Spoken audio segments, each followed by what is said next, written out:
বর্তমান অন্তর্বর্তীকালীন সরকার ক্ষমতায় এসেছে প্রায় 6 মাস অতিক্রান্ত হতে চলছে। আমরা যেভাবে আশা করেছিলাম তাদের কাছ থেকে সংস্কার বা অন্যান্য কর্মকাণ্ড সেটা আমাদের আশানুরূপ অগ্রগতি নাই, যার কারণে জাতি হতাশ। জাতি অনেক কিছু আশা করেছিল তাদের কাছ থেকে, কিন্তু সেইভাবে তারা কাজ করতে ফেল করেছে বা তারা অপারক, যে কোনোটা ধরে নিতে পারেন। আমি মনে করি তারা অপারক। তাদের মধ্যে সেই দক্ষতা, অভিজ্ঞতা এবং কর্মস্পৃহা নাই। যে কোনো একটা জিনিস পরিচালনা করার জন্য দক্ষতার কোনো বিকল্প নাই এবং অভিজ্ঞতার কোনো বিকল্প নাই। আমাদের এখন মূল বিষয় হচ্ছে জাতির সামনে একটা সুষ্ঠু, অবাধ এবং নিরপেক্ষ নির্বাচন। 2008 সালের পরের থেকে এই দেশে কোনো সুষ্ঠু নির্বাচন হয় নাই। কোনো সময় রাত্রে হয়েছে, কোনো সময় গভীর রাত্রে হয়েছে, কোনো সময় পাশের কক্ষে হয়েছে, কোনো সময় নির্বাচন হয় নাই। বিনা ভোটে তারা নির্বাচিত হয়েছে, যার কারণে দেশে লুটতরাজের একটা শাসন কায়েম হয়েছিল। গত 200 বছরে আওয়ামী লীগ যেভাবে লুটতরাজ করেছে, টাকা পাচার করেছে, মন্ত্রীরা বিদেশে ঘর ক্রয় করেছে, এই ধরনের নজির পৃথিবীতে কোনোখানে নাই। আপনারা দেখেছেন একজন মন্ত্রী কয়েকশো ঘর বাড়ির মালিক, এবং এই যাবৎ যে টাকা পাচার হয়েছে বা খেলাপি ঋণ হয়েছে, আমি খেলাপি ঋণ সম্বন্ধে বলবো। খেলাপি ঋণ বর্তমানে প্রায় 6 লক্ষ কোটি হাজার টাকার উপরে। যদি খেলাপি ঋণে এত হয়, পাচার হয়েছে এর থেকে দ্বিগুণ বা আরো বেশি, তাহলে একটা দেশের অর্থনীতি কিভাবে ঠিক থাকতে পারে? হাসিনা যায় নাই, তিনি যাওয়ার আগে এই দেশের অর্থনীতি, সমাজনীতি, বিচার ব্যবস্থা এবং শিক্ষা ব্যবস্থা, স্বাস্থ্য খাত সবকিছু তিনি ধ্বংস করে দিয়েছেন। এই ধ্বংস করার পিছনে মূল লক্ষ্য ছিল, তিনি মনে করেছিলেন বাংলাদেশকে ভারতের একটা অঙ্গরাজ্যে পরিণত করবেন। কিন্তু তিনি এটা ভুলে গেছিলেন, কারণ তিনিও যুদ্ধ করেন নাই, তার বাবাও যুদ্ধ করে নাই, তার দলের লোকেরাও যুদ্ধ করে নাই। 1971 সালের যুদ্ধের মাধ্যমে এই দেশ আমরা স্বাধীন করেছিলাম। সুতরাং এই স্বাধীনতার পিছনে কি ছিল, কিভাবে এই দেশ স্বাধীন হয়েছে, কত লোক এখানে শহীদ হয়েছে, এই ব্যাপারে হাসিনার কোনো জানা ছিল না। যার কারণে তিনি এসেছিলেন শেখ মুজিবের হত্যার প্রতিশোধ নেওয়ার জন্য। তিনি এই প্রতিশোধ সঠিকভাবে নিয়েছেন এই জাতির উপরে। আজকে এই জাতি বিভিন্নভাবে পঙ্গু অবস্থা থেকে এই জাতিকে সঠিক জায়গায় ফিরে নিয়ে আসা বর্তমান সরকারের পক্ষে আদৌ সম্ভব না। সেজন্য আমরা মনে করি একটা জাতীয় সংসদ নির্বাচন অত্যাবশ্যক। তারা বিভিন্ন সময় বিভ্রান্তিমূলক বক্তব্য রেখে আসছে। কোনো সময় বলে স্থানীয় সরকার নির্বাচন, কোনো সময় বলে এটা, কোনো সময় বলে এটা। এটা মূলত কাজ হলো প্রধান নির্বাচন কমিশনারের। তিনি তত্ত্বাবধায়ক সরকারের যিনি প্রধান হবেন, যা প্রধান আছেন, তার সাথে পরামর্শ করে একটা তারিখ ঘোষণা করবেন। এখন দেখছি কখনো প্রেস সেক্রেটারি কথা বলে, কখনো উপদেষ্টারা কথা বলে। উপদেষ্টারা নিজের কাজ করছে না, কিন্তু ভারত ইলিশ মাছ কিভাবে পাঠাবে, পলিথিন কিভাবে বাজার থেকে উঠে নেবে, এগুলি হলো তাদের সংস্কার। আসল জনগণের সমস্যার দিকে তারা কোনো দৃষ্টিপাত করছে না। সুতরাং আমরা আজকে দাবি করছি সর্বাগ্রে সংসদ নির্বাচন দিতে হবে। যদি সংসদ নির্বাচন না দেয়, তাহলে আমরা বাধ্য হব ঐক্যবদ্ধভাবে এই সরকারের বিরুদ্ধে আন্দোলন করার জন্য। কারণ আমাদের দীর্ঘ 15 বছরের আমাদের যে ত্যাগ তিতিক্ষা, 5 আগস্ট এমনি আকাশ থেকে নামে আসে নাই। 5 আগস্ট হয়েছে আমাদের কর্মফলের কারণে। কারণ 15 বছর আমরা এই সরকার বিরুদ্ধে আন্দোলন করেছি, জনগণকে প্রস্তুত করেছি, যার কারণে ছাত্র জনতা যখন জুলাই মাসে আন্দোলন শুরু করলো সেটা সফল হয়েছিল। কারণ মাঠটা উত্তপ্ত করেছিল কে? মাঠটা উত্তপ্ত করেছে রাজনীতিবিদেরা। আর যদি কেউ মনে করে 5 তারিখ বোধহয় তারা বিশ্ব বিজয় করেছে, আসলে বিশ্ব বিজয় করে নাই। এই সরকার বা পাকিস্তান সরকারের বিরুদ্ধে আন্দোলন সবচেয়ে প্রথমে শুরু হয় 1947 সালে স্বাধীনতার পর থেকেই। ভাষা আন্দোলন নিয়ে শুরু হয়। এরপরে ছাত্ররা বিভিন্ন সময় 62 সালে, 69 সালে এই সরকারের বিরুদ্ধে আন্দোলন করেছিল।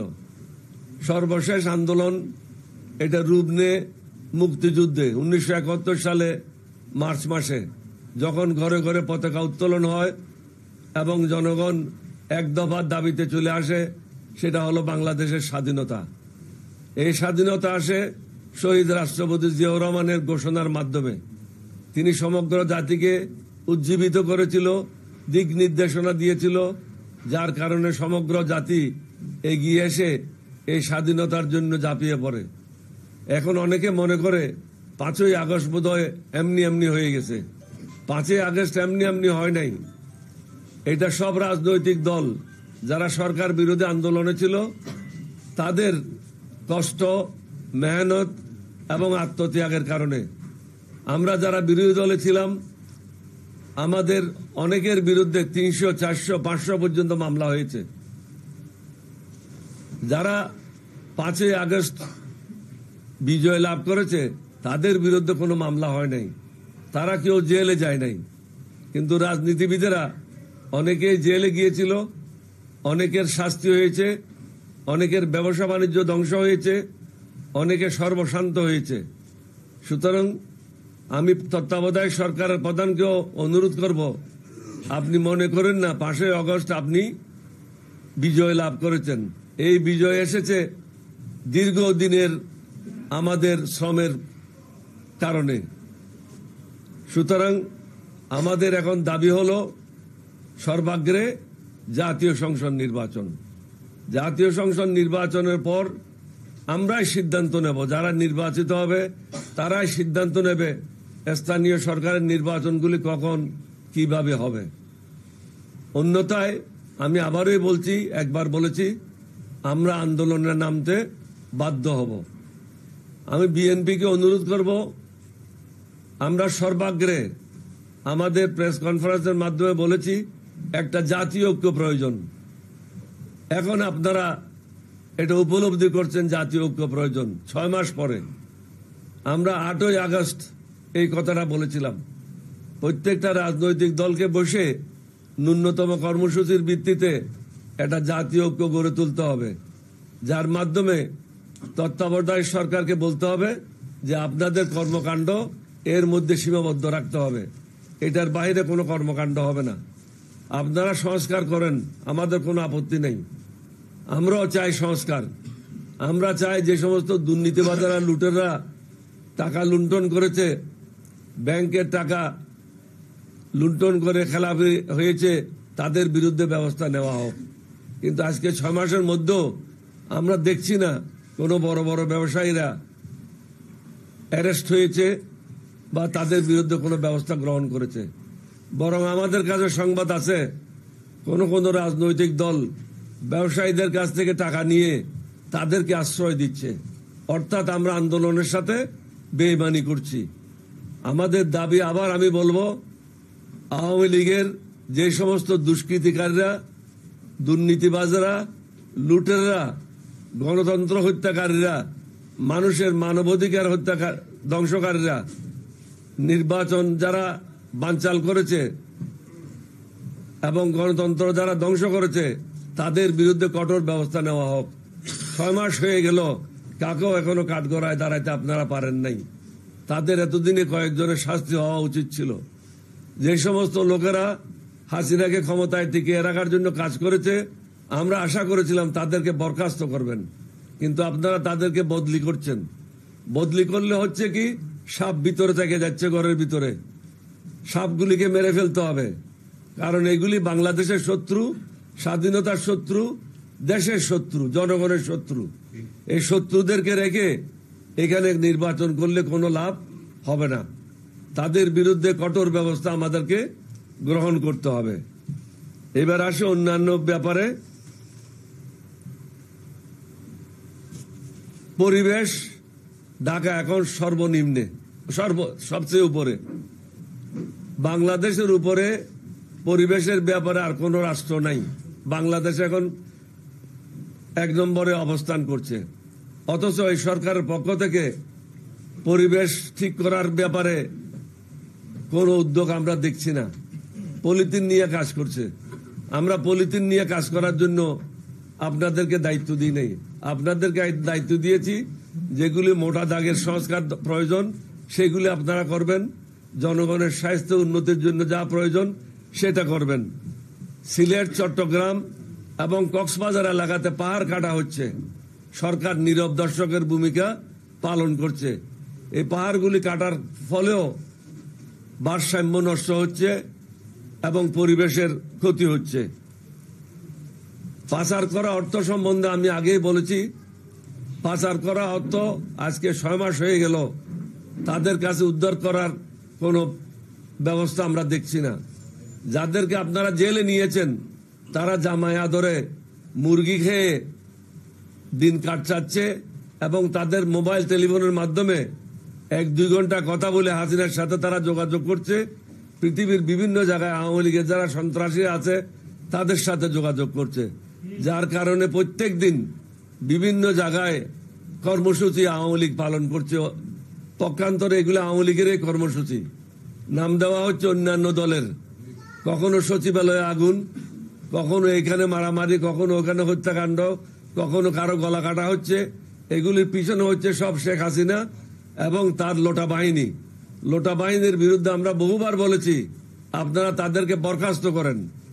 বদলি করা কোনো সমাধান নয়, তাদেরকে অবসর দেওয়া কোনো সমাধান নয়। তারা এই জাতির অর্থ সম্পদ ধ্বংস করেছে, সবাই দুর্নীতির সাথে জড়িত ছিল। সুতরাং তাদেরকে বরখাস্ত করে প্রয়োজনে উল্টা লটকায়ে সরওয়ার্দী উদ্যানে প্রকাশ্যে তাদের কাছ থেকে টাকা উদ্ধার করার ব্যবস্থা গ্রহণ করতে হবে। কারণ এই টাকা কারো বাপের টাকা না, এই টাকা হলো সাধারণ মানুষের টাকা। এই টাকা তারা লুণ্ঠন করে জেলখানায় মুরগি খেয়ে দিন কাটাবে, আর আমরা এখানে ঘাস কাটবো। এটা এই তত্ত্বাবধায়ক সরকারের এটা চিন্তা করা উচিত না। আপনারা এটাও দেখেছেন রাস্তায় প্রত্যেক দিন নির্মম হত্যাকাণ্ড ঘটছে, এই হত্যাকাণ্ড থামছে না এবং ছিনতাই, রাহাজানি রাস্তায় বহুগুণ বেড়ে গেছে। মাদক দ্রব্যের ব্যবসা প্রসার লাভ করছে। মাদক বন্ধ করার কোনো ব্যবস্থা এই সরকার দৃশ্যত করে নাই। যখন যার ইচ্ছা রাস্তা বন্ধ করে দাবি দেওয়া আদায়ে ব্যস্ত। মনে হয় দেশে হরিলুট চলছে। রাস্তায় কর্মসূচি পালন করলে অন্তর্বর্তীকালীন সরকার দাবি দেওয়া মেনে নিচ্ছে। সুতরাং মানুষ আরো উৎসাহিত হচ্ছে। যখন দাবি দেওয়া মানে নেওয়া হচ্ছে তখন বাকিরা মনে করে আমরাও আমাদের দাবি দেওয়া নিয়ে রাস্তায় নামি। সরকারকে এগুলি কঠোর হস্তে দমন করতে হবে। এই সরকারের পক্ষে এগুলি দমন করা আর সম্ভব না, যার জন্য আমরা জাতীয় সংসদ নির্বাচনের দাবি করছি। রাজনৈতিক দলের, অনেকগুলি রাজনৈতিক দলের আবদারের পরিপ্রেক্ষিতে বিভিন্ন জায়গায় পদায়ন করা হচ্ছে। আমাদের অনুরোধ হবে আপনারা পদায়ন করেন, কিন্তু পদায়ন করার আগে তার ইতিবৃত্তান্তগুলি বের করে নিতে হবে। এই লোকটা এই পদের জন্য উপযুক্ত কিনা, তার মাধ্যমে দেশের উপকার হবে কিনা।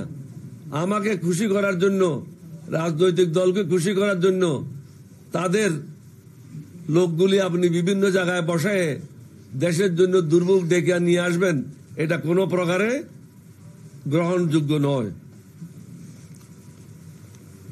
ভারত থেকে বারবার বলা হচ্ছে মৌলবাদ নতুনভাবে বাংলাদেশে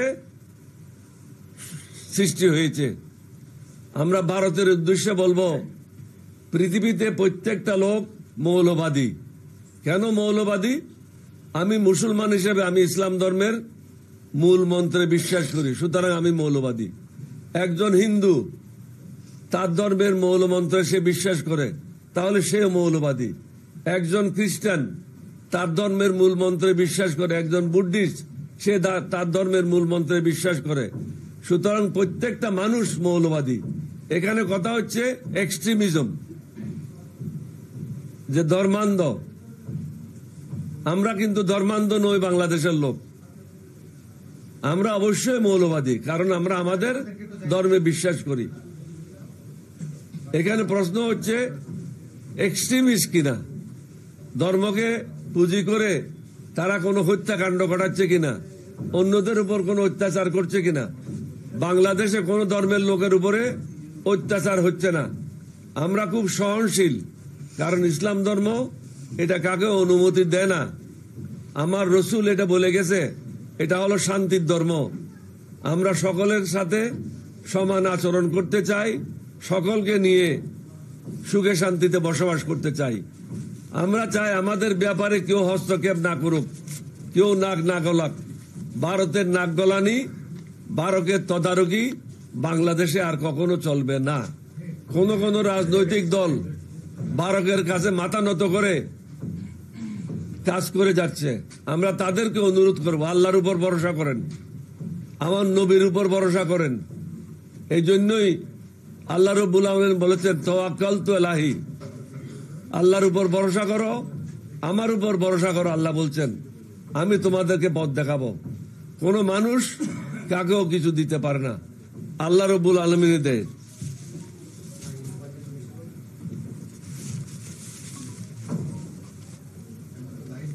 বায়ু দূষণ সম্বন্ধে আমি বলেছি আপনাদেরকে।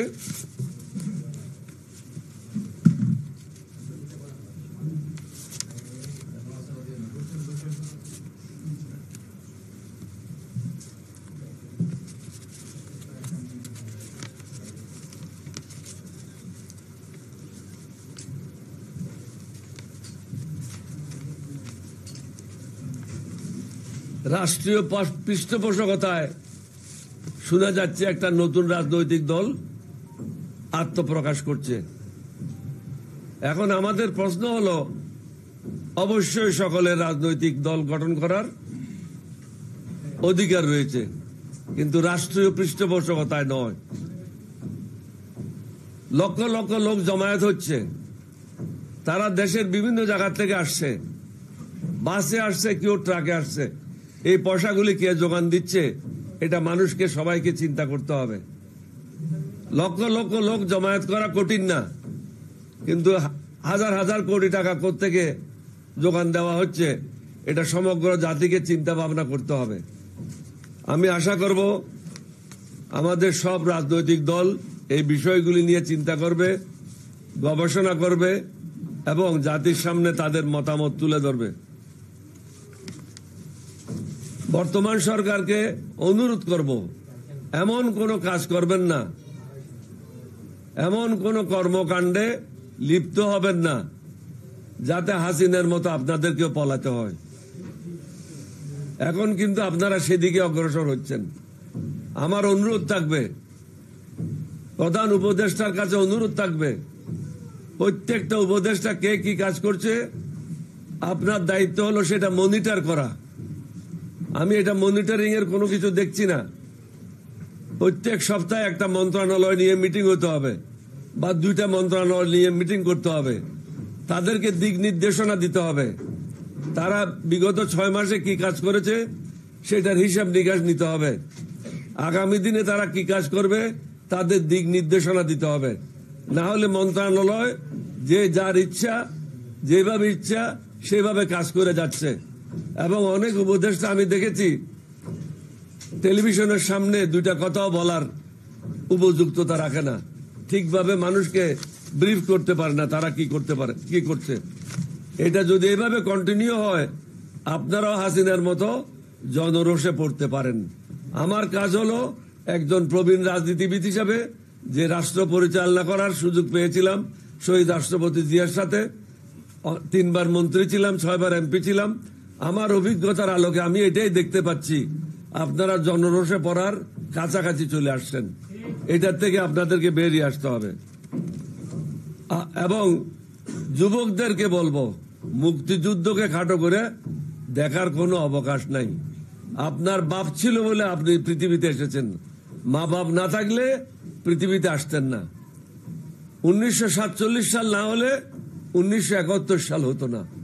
1971 সাল না থাকলে 2024 সালের জুলাই মাস, অগাস্ট মাস হতো না। আপনারা কয়জন লোক মারা গেছেন এই কর্মসূচিতে? এই কর্মসূচিতে তো সমগ্র জাতি ঐক্যবদ্ধ হয়েছিল। মুক্তিযুদ্ধের সময় সমগ্র জাতি সমর্থন করেছে, কিন্তু যুদ্ধে অংশগ্রহণ করেছে মাত্র 10%, মাত্র 10% মতো লোক। এর থেকে বেশি লোক সক্রিয় মুক্তিযুদ্ধে অংশগ্রহণ করে নাই। কিন্তু আপনাদের যে প্রোগ্রাম ছিল, কর্মসূচি ছিল, প্রত্যেকটা রাজনৈতিক দল মাঠে নেমেছিল, সাধারণ জনগণ মাঠে নেমেছিল। না হলে 5 লাখ ছাত্র বা 2 লাখ ছাত্র হাসিনার মতো এটা স্বৈরাচারকে, নমরুদকে বিদায় করবে, এটা সম্ভব ছিল না। সুতরাং এখানে আপনাদের একক কৃতিত্ব নেওয়ার বা এখানে কাকেও একক কৃতিত্ব দেওয়ার কোনো বিষয় নাই। আমরা বলতে চাই, এখানে প্রত্যেকটা রাজনৈতিক দল হাসিনার বিরুদ্ধে যারা ছিল এবং প্রত্যেকটা মানুষ যারা হাসিনার বিরুদ্ধে ছিল, তারা সবাই ছাত্র জনতার সাথে রাস্তায় নেমেছিল। সুতরাং আপনারা যদি মনে করেন আপনারা আলেকজান্ডারের মতো দিগ্বিজয় করেছেন, এটা কিন্তু সত্য না। মুক্তিযুদ্ধকে কোনো অবস্থাতেই খাটো করে দেখার বিষয় নাই, এবং মুক্তিযুদ্ধের সাথে কোনো কিছু তুলনা করারও বিষয় নাই। এই সংগ্রাম হয়েছে 1 মাস। 1 মাসের মধ্যে মৃত্যুবরণ করেছে ধরে নেন 3000, আর মুক্তিযুদ্ধ করেছি আমরা দীর্ঘ 9 মাস। 3 লক্ষের অধিক মানুষ শহীদ হয়েছে, 2 কোটির মতো লোক গৃহহীন হয়েছিল, অনেক মা বোনদের ইজ্জত সম্ভ্রম হানি হয়েছিল। কিন্তু এইবার আমাদের যে কর্মসূচি হয়েছে, এই কর্মসূচিতে মা বোনদের ইজ্জত তো হানি হয় নাই। গুলিবিদ্ধ হয়েছে, কেউ চোখ হারিয়েছেন, কেউ অঙ্গহানি হয়েছে, বিভিন্নভাবে আপনারা আহত হয়েছেন, শাহাদত বরণ করেছেন। সুতরাং মুক্তিযুদ্ধের ব্যাপারে মন্তব্য না করার জন্য আমি সাবধান করে দিচ্ছি। কোন অবস্থাতেই মুক্তিযুদ্ধকে খাটো করে দেখা যাবে না। অনেকে বলে এবার বিপ্লব হয়েছিল, এটা বিপ্লব না, এটা বিদ্রোহ না, এটা হয়েছিল একটা 1 দফার আন্দোলন। কিছু কিছু নাস্তিকেরা, কিছু কিছু বিপদগামীরা এটাকে বিপ্লব বলে এবং বিদ্রোহ বলে। তাদের অনুরোধ করব বিপ্লব এবং বিদ্রোহের ডেফিনেশনগুলি ডিকশনারি থেকে পড়ে নেওয়ার জন্য।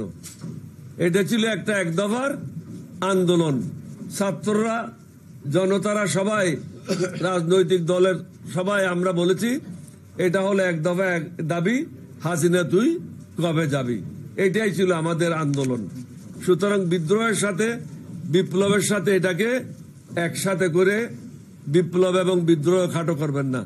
1971 সালে সেটা ছিল বিদ্রোহ, সেটা ছিল বিপ্লব। কারণ একটা দেশের থেকে আমরা পৃথক হয়ে আর একটা দেশ সৃষ্টি করতে চেয়েছি। এইবারের জুলাই অগাস্টের যে আন্দোলন, এটা আমরা এক দেশ থেকে আর একটা দেশ সৃষ্টি করতে চাই নাই। একটা হলো একটা সরকার থেকে আর একটা অন্য সরকার গঠন করার জন্য আমরা চেষ্টা করেছি। সুতরাং দুটার মধ্যে অনেকগুলি পার্থক্য রয়েছে। ইদানিং শুল্ক বাড়ানোর ফলে বিভিন্ন পণ্যের দাম বৃদ্ধি পাচ্ছে, সাধারণ মানুষ ক্ষতিগ্রস্ত হবে। এখনো অনেকগুলি পণ্য জনগণের ক্ষমতার বাইরে।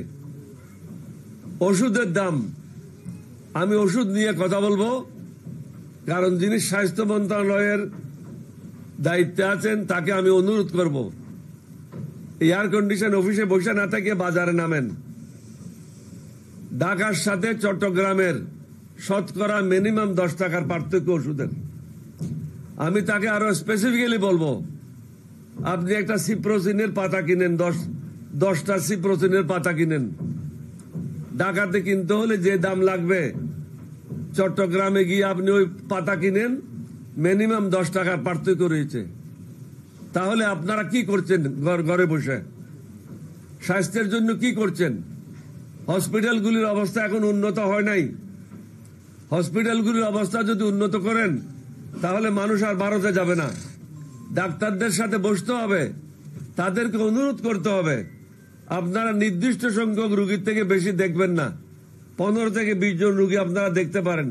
একজন রুগীকে যদি আধা ঘন্টা সময় দেয় বা 20 মিনিট সময় দেয়, তাহলে কয় ঘন্টা লাগে একজন ডাক্তারের পক্ষে? সুতরাং একজন ডাক্তার যদি সকাল থেকে রাত্রে 2টা পর্যন্ত কাজ করে, তাহলে পরের দিন সেই রুগীকে কি লিখবে? আমি এখানে একটা প্রকৃত ঘটনা বলতে চাই। চট্টগ্রামে একজন রিক্সাওয়ালা তার রোগ নিয়ে ডাক্তারের চেম্বারে ঢুকলো। ডাক্তার সাহেবকে বিস্তারিত বর্ণনা করলো যে আমার এই রোগ।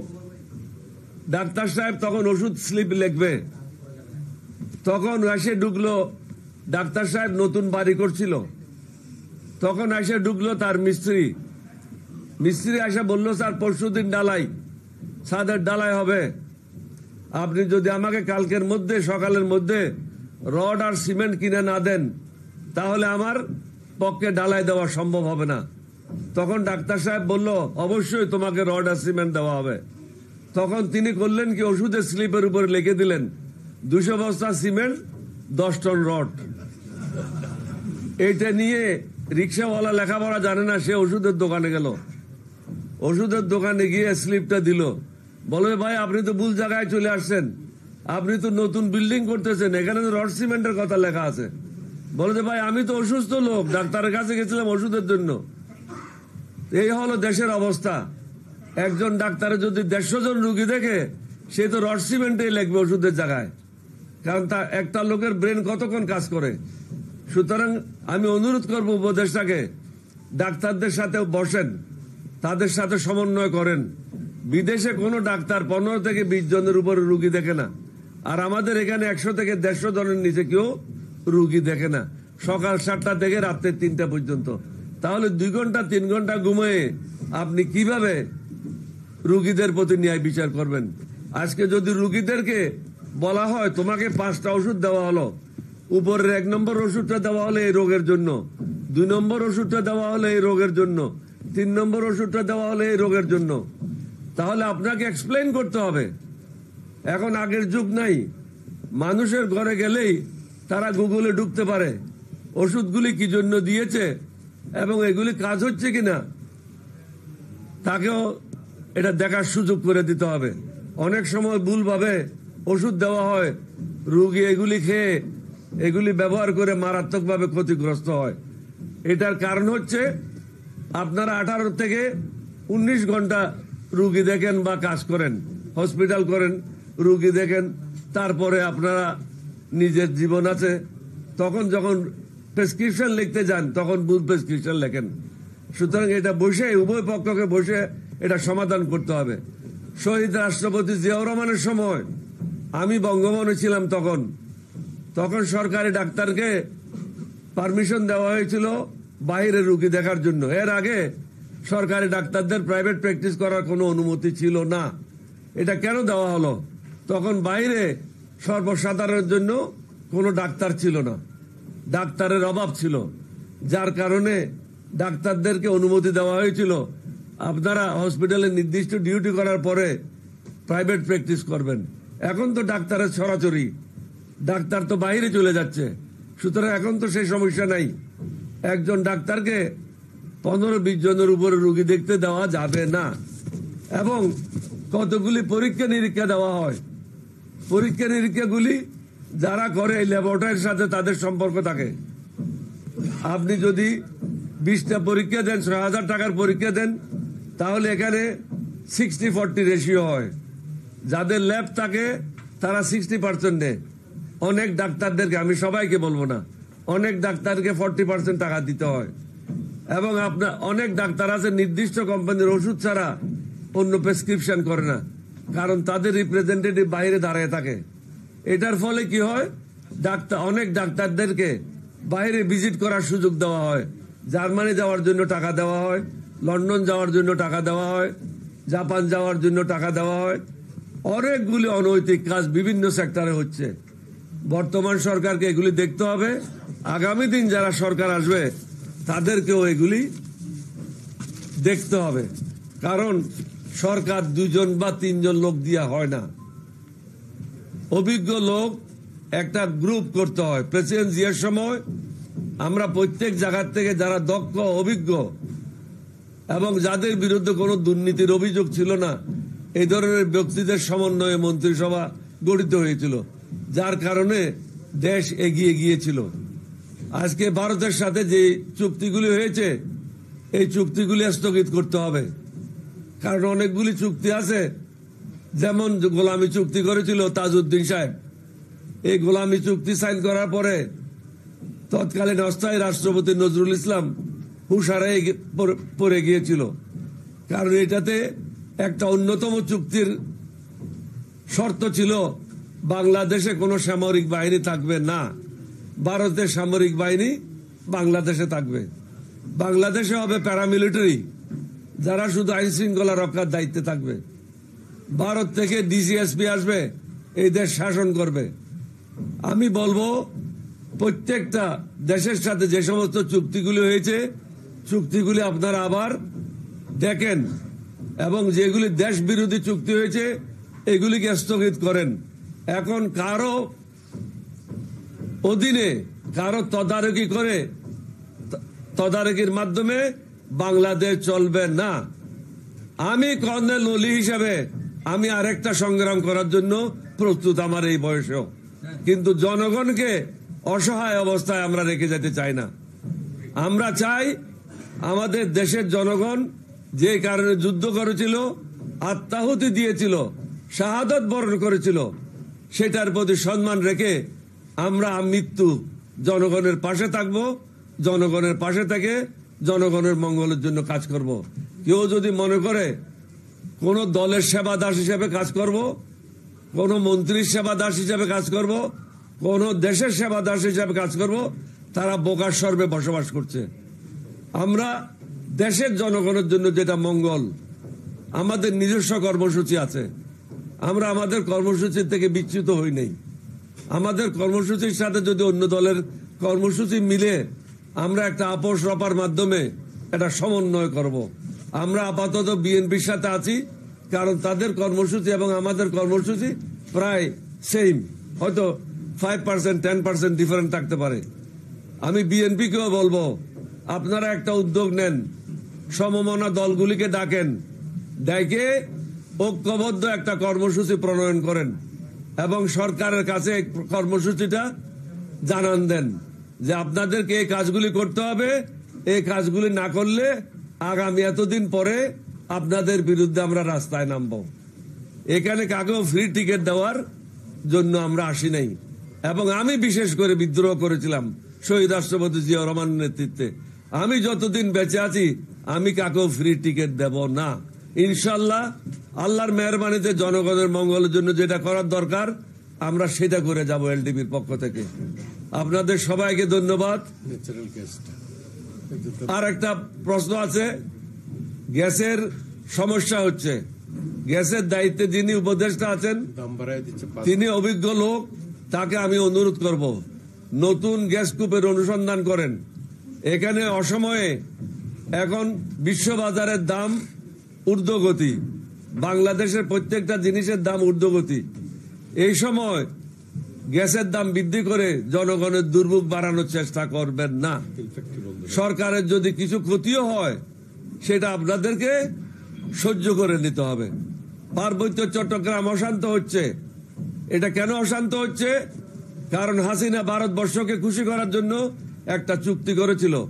হাসিনা প্রধানমন্ত্রী হিসেবে জানতো না নিজের দেশের কোন লোকের সাথে চুক্তি হয় না, এটা চুক্তি হয় এক দেশের সাথে অন্য দেশের। সুতরাং হাসিনাকে এইটার কারণেও, দেশদ্রোহিতার কারণে, জনগণের ক্ষতির করার কারণে হাসিনার বিরুদ্ধে অন্য একটা মামলা হইতে পারে সরকারের পক্ষ থেকে। হিলট্রেক্টের ব্যাপারে আর্মিকে আরো সতর্ক অবস্থানে যেতে হবে। কোন অবস্থাতে যেন অবৈধ প্রবেশকারীরা হিল ট্র্যাক্টে ঢুকতে না পারে, এবং যে সমস্ত স্পর্শকাতর জায়গায় বিদেশিদেরকে জায়গা দেওয়া হয়েছে, যেমন মিরেশ্বরী এলাকাতে কোন কোন দেশকে 1000 একর জায়গা দেওয়া হয়েছে। আমি গত মিটিংয়েও ডক্টর ইউনূস সাহেবকে অনুরোধ করেছি এই জায়গা অনতিবিলম্বে বাতিল করেন, কারণ এখানে যদি 1000 একর জায়গার উপর তার লোকজন নিয়ে বসে যায় তাহলে চট্টগ্রাম এলাকা বিচ্ছিন্ন হয়ে যাবে। এটা করতে দেওয়া যাবে না। অনেকগুলি বন্দর আপনারা করেছেন, স্থল বন্দর করেছেন, এগুলির কোনো আবশ্যকতা নাই।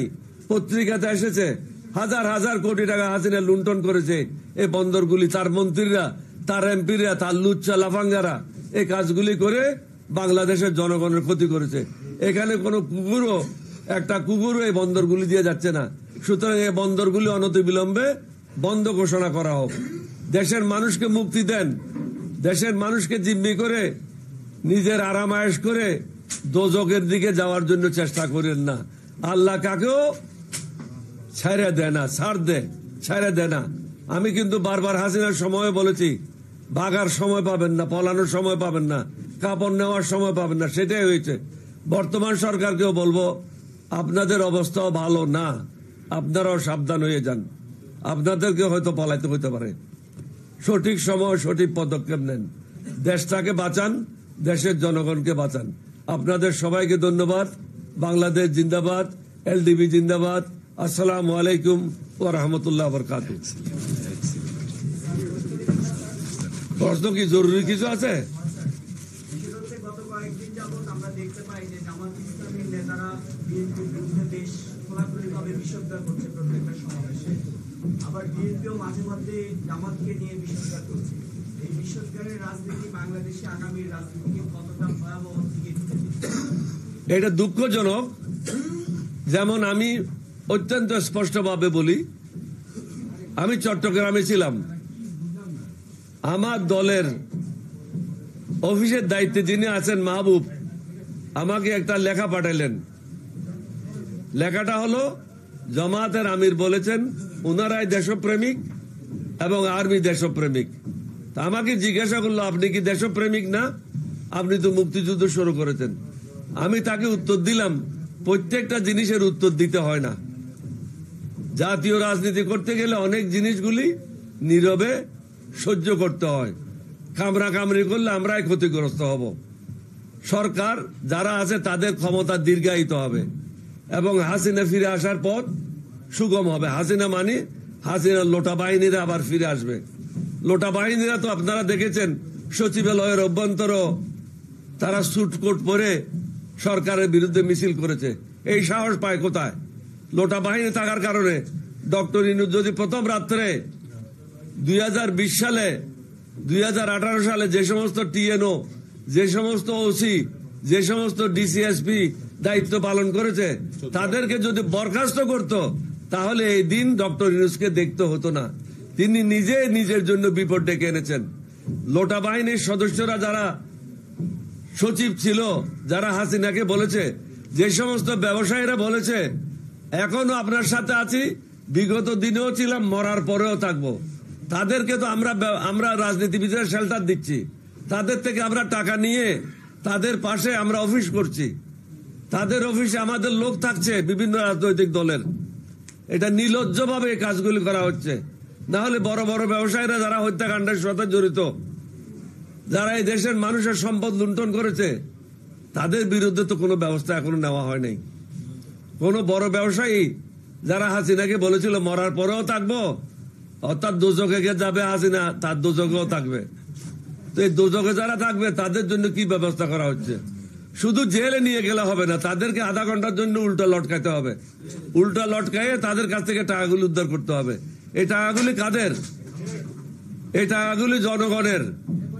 জনগণের টাকা উদ্ধার করার কাজ এই সরকারের, কারণ আপনারা দায়িত্ব নিয়েছেন।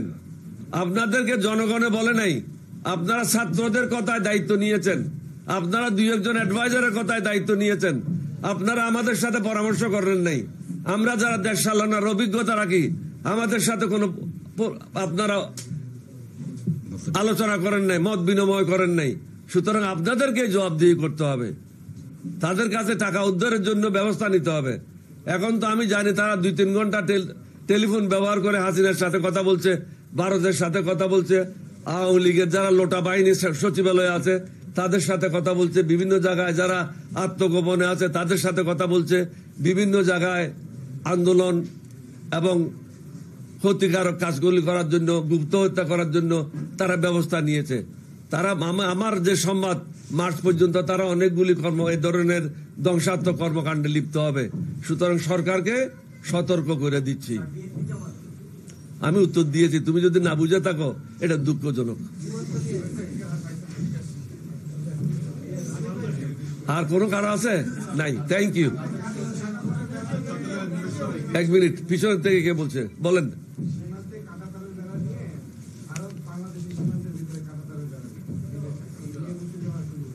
কাঁটা তারের বেড়া ভারতকে আমরা এটা বলবো, আপনারা মনে করেন না আপনাদের দেওয়া নাম বিজেপি আছে, এটা এখন বিজেপি না, এটা এখন বিডিআর। সুতরাং কোন অন্যায় কাজ এই দেশের 18 কোটি মানুষ মেনে নেবে না। আমি আগেই বলেছি আমাদের সৈনিক সংখ্যা হচ্ছে 1 কোটির উপরে। 10 দিনের ট্রেনিং এ 1 কোটি লোক যুদ্ধের জন্য প্রস্তুত হবে। সুতরাং আমাদের সাথে ফাজলামি করে কোনো লাভ হবে না। আপনাদের কাজ আপনারা করেন, আমাদের কাজ আমরা করি। আমাদের উপর মাতবরি করবেন না, আমাদের সাথে বন্ধুত্ব করেন, আমাদের জনগণের সাথে। সরকারের সাথে বন্ধুত্ব করলে কোনো লাভ হবে না। সরকার আসবে, সরকার যাবে। জনগণের সাথে সম্পর্ক করেন। ভারতের পেঁয়াজ এবং চাউল ছাড়া দিব্যি ভালোই চলছে বাংলাদেশ, কোনো অসুবিধা তো হচ্ছে না। ভারতের মুরগি ছাড়া তো বাংলাদেশ চলছে, ভারতের গরু ছাড়া তো বাংলাদেশ চলছে। সুতরাং ভারত থেকে আর গরু, মুরগি, আন্ডা এগুলি আনার কোনো প্রয়োজন নাই, চাউল আনার প্রয়োজন নাই। বিকল্প রাস্তা খুঁজে নেন, পেঁয়াজ আনার দরকার নাই। নিজের দেশে উৎপাদন বাড়ান। চাষাদের, কৃষকদেরকে বলবো নিজের দেশে উৎপাদন বাড়ান। জাপান যদি 6 গুণ বেশি উৎপাদন করতে পারে, আমরা 2 গুণ বেশি কেন উৎপাদন করতে পারবো না? তাহলে আমাদের কোনো সমস্যা থাকবে না। নিজের উপর নির্ভরশীল হই, আল্লাহর উপর আস্থা রাখি। আল্লাহর উপর যদি আস্থা থাকে, আমার রসুলের উপর যদি বিশ্বাস করি, তাহলে আমাদের কোনো সমস্যা থাকবে না ইনশাল্লাহ। ধন্যবাদ।